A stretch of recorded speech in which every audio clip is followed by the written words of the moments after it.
Topic 1.3 Partial Fraction. Okay, in this topic we are going to discuss about show procedures to find the partial fraction. 1.3.1 is about define proper and improper fractions. 1.3.2 is about define partial fractions.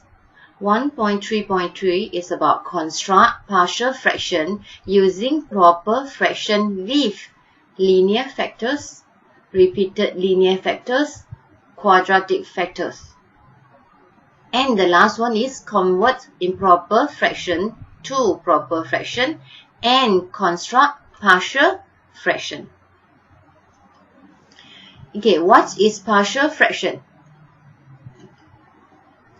Partial fraction is decomposed into sum of two or more simpler proper fraction. Example of this one, this fraction, we can decompose it into these two fractions. What is proper fraction and improper fraction? Okay, proper fraction. The degree of numerator less than the degree of denominator. Example of this fraction.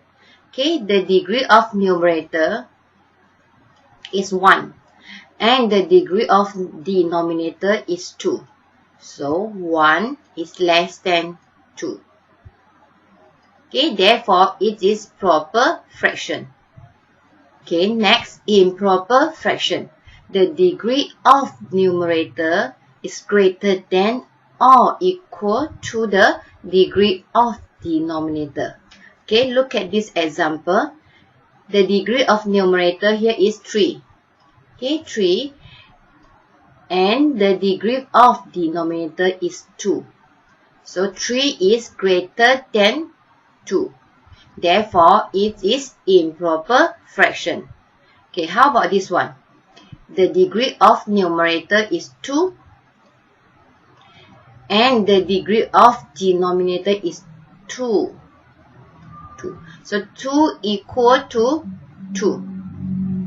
Since the degree of numerator is equal to the degree of denominator, therefore these fractions is an improper fraction too.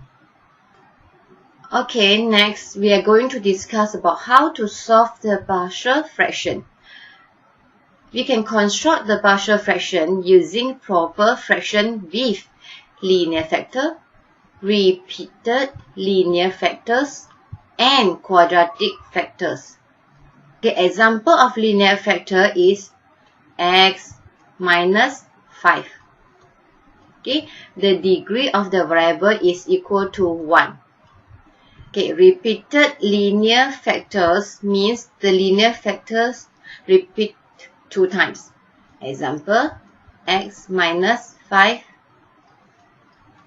okay, power of 2, which means x minus 5 multiply with x minus 5. Okay, it's repeat 2 times. 1 time, 2 times. Okay, how about quadratic factors? Quadratic factor is the highest power of the variable is equal to 2. Example of this one, x power of 2 minus 2x plus 7. Okay, this one is quadratic. Okay, the step to find the partial fractions of proper fraction.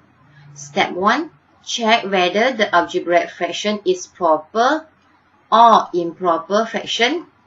Step 2, you have to factorize the denominator completely and express the algebraic fraction in partial fraction. Okay, the form that the partial fraction take depends on the type of factors. Like this one, the type of factors is linear. So it will be like this. Okay, how about this one? This one is the repeated linear factors. So the form will be like this. Okay. Okay, I'm sorry, this one is C. Okay, then the last one, quadratic factors. Okay, this one is the quadratic factors because the power of the variable is equal to 2. So will be like this. Okay, altogether there are 3 types of factors: linear factors, repeated linear factors, and quadratic factors. Step 3, multiply each side of the equation by the least common denominator. Then step 4, find the unknown constant A, B, C or D of the partial fraction. Okay, this is done by substitution method, substituting specific value for x, or equating the coefficient method. That's mean comparing both sides of the equation and matching the coefficient of like terms. Okay, don't worry, we will discuss it later. Okay, example 1. Calculate the partial fraction for the following equation.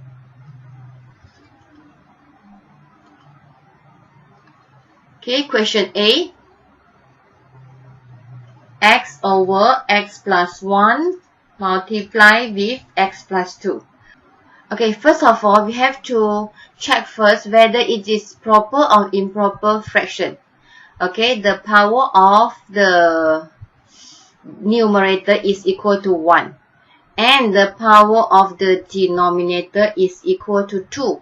Because when you expand it, you'll get x squared. Okay, so 1 is less than 2. Therefore, it is proper fraction.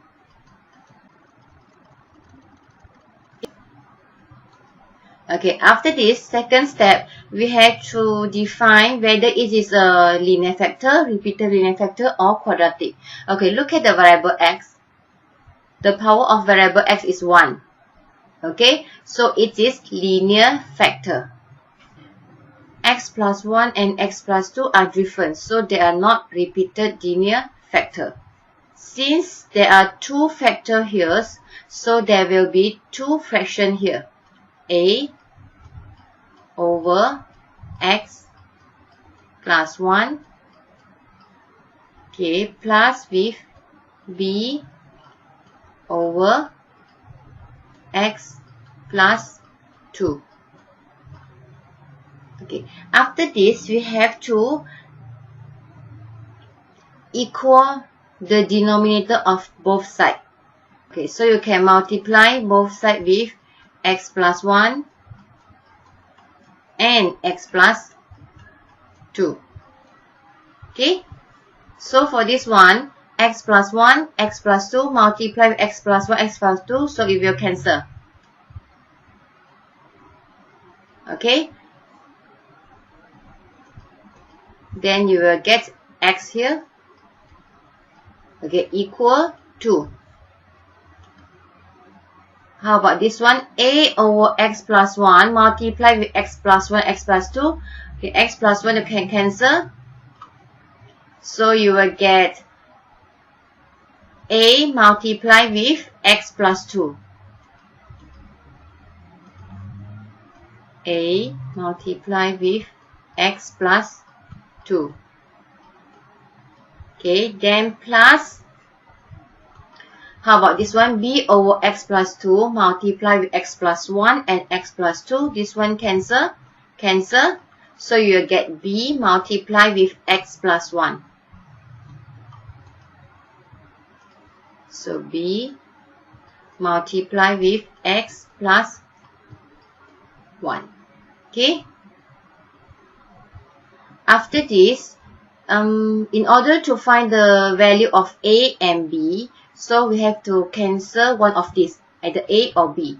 Okay, I would like to cancel A first, so I will substitute x equal to negative 2. Okay, x equal to negative 2. I will use the substitution method.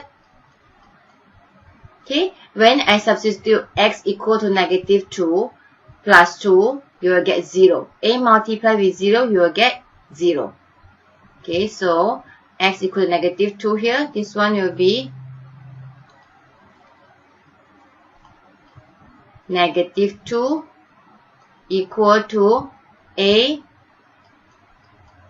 -2 plus 2, then plus B -2 plus 1.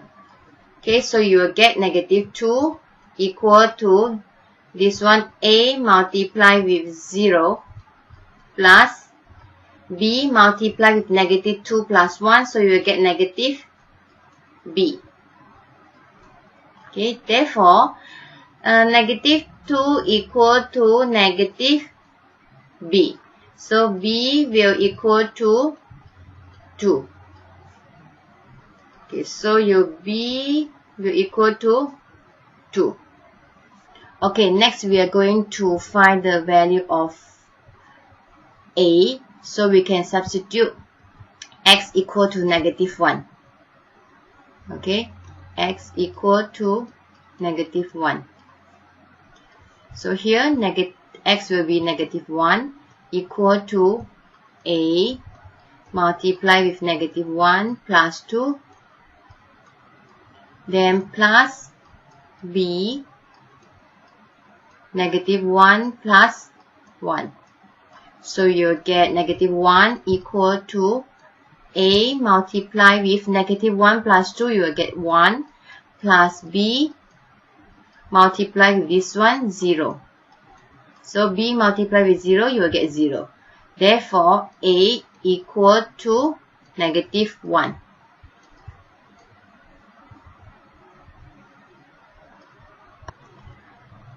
Okay, after you get the value of A and B, you can substitute into here, this part.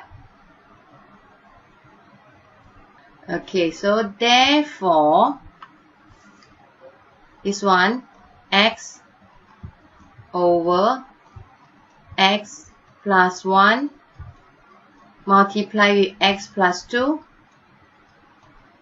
equal to, your A is -1. So put the -1 here. So -1 over x plus 1 plus B. Your B is 2. So substitute 2 here. So 2 over x plus 2. This is your final answer. Okay, how to check your answer is correct or not? Okay, there are two methods. First is you can substitute any value to x. Okay, let's say I substitute x equal to 2. Okay, the value you get at the left hand side, suppose will be same with the value that you get at your right hand side. Or you can try to add up these two fractions, which means you have to equal the denominator first. Okay, this one x plus 1, you have to multiply with x plus 2 here, then your numerator x plus 2. Okay, then this part you have to multiply with x plus 1 here, and this part x plus 1 here. Okay, then you will get the answer same with the question.